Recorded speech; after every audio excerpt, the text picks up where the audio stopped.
Welcome back, focused learners. Let's jump right into today's explainer. If you've been using Claude Code in your terminal, you already know it's a fantastic assistant for local development. But today, we're going to break Claude right out of its box. We're looking at how to actually connect your AI coding assistant to the physical world and live external data. Here's a quick look at our roadmap for today. We'll start with the world-blind problem, see how we can bridge that gap using MCP, explore your new developer toolkit, tackle some setup and Windows quirks, and finally, lock it all in with project memory rules. Let's get right into it. Section 1, the world-blind problem. Okay, so by default, Claude is code base aware, but it's world blind. This honestly beautifully summarizes the exact frustration developers face. Right now, when you open Claude in your project, it knows your local files intimately, right? It can make changes, it can run bash commands, it totally understands your project structure.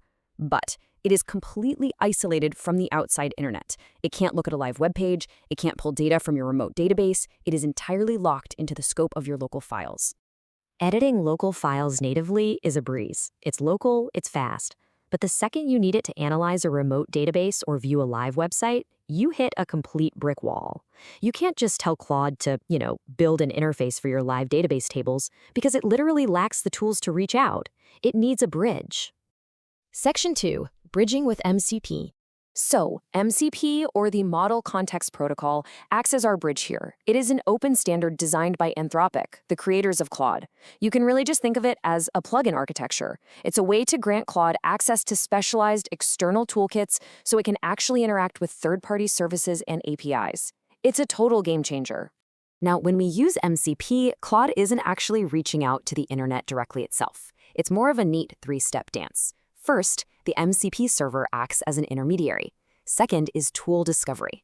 So when you tell Claude to, say, check some documentation, Claude searches its connected MCP servers to see if it has a tool for that specific job. Finally, step 3 is execution. The server, not Claude, executes the task and returns the data back to Claude so it can actually format your answer. Before we look at specific tools, it's important to note that we can install these server connections at 3 distinct permission levels or scopes. Now, local is the default. That's just for you on this one project. But a lot of developers really prefer the project scope, where your MC setup actually gets pushed to your remote repository so everyone on your team can use those exact same AI tools. Or, if you want, you can set it to global to use a specific server across every single project on your machine. Section 3. The Developer Toolkit. Let's look at 3 really high-value MCP servers that transform Claude into a fully equipped agent. First up, Superbase. By plugging this in, Claude gets tools to list your tables, deploy edge functions, and literally execute SQL commands. Then we've got Context 7, which is an incredibly vital tool for getting up-to-date framework documentation. For instance, if you want Claude to check if your Tailwind CSS theme variables are correctly configured, Context 7 goes and fetches the absolute latest Tailwind docs to verify it. Finally, Playwright. This gives Claude the ability to open a browser, navigate web pages, inspect UI elements, and even take screenshots. You could literally tell Claude to navigate to a site like netninja.dev, and it will browse the site and give you a summary or UX feedback. How cool is that? Just a super quick troubleshooting tip here, because MCP is still pretty new, things can occasionally get a little buggy. If your local NPX installations fail to connect, and we see this especially with Context 7, just switch to the remote HTTP transport connection as a reliable backup. Just follow the server documentation to use the remote HTTP version, and that usually levels things out nicely. Section 4, Setup and Windows Quirks. Okay, if you're running Claude Code natively on Windows, you are going to encounter some friction. The magic workaround here is this exact string, cmd/c. If a server uses an npx command for installation, you absolutely must add this exact string just before the npx portion of your command. The cmd part opens the Windows command line, and that /c ensures that the shell properly closes after execution. If you don't add this, your installation is probably just going to hang or fail entirely. For Mac users, the installation is totally seamless. You just run your Claude mechanical add command, and boom, you're done. But for Windows users, right after that double dash, you must inject that cmd/c before the npx command, or, like I said, your installation might just hang indefinitely. Here is a quick fix for a pretty major Windows headache. You might run that setup and instantly get an error complaining about an unknown option Y. Now, that Y flag is meant to auto-accept default prompts, but it completely crashes the natively run Windows Claude code. We've got your back on this one. The fix is actually really simple. Just run the install command entirely without the -y flag.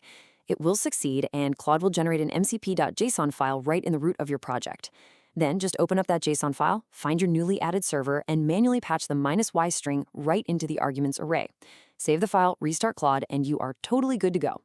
Section 5. Project Memory Rules. So you can give Claude an explicit instruction, something like use context 7 to check up-to-date docs when needed. Now, why is this so crucial?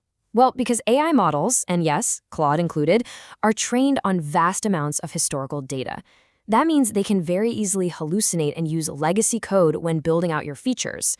To stop this from happening, you can use Claude's hash shortcut to add a memory to your project. By hashing this exact rule into Claude's project memory, you're explicitly instructing it. You guarantee that it actively uses the Context 7 MCP tool to fetch real-time documentation, instead of just guessing based on its older training data. We've seen how the Model Context Protocol fundamentally changes how we develop. We've taken an AI that was completely blind to the world and given it eyes to see live websites, hands to query databases, and up-to-the-minute knowledge of modern frameworks. The open standard of MCP means new servers are literally being created every single day. So the only question left for you as a focused learner is, what external tools will you plug into your AI workflow to break it out of the box? Thanks for checking out this explainer, and happy coding.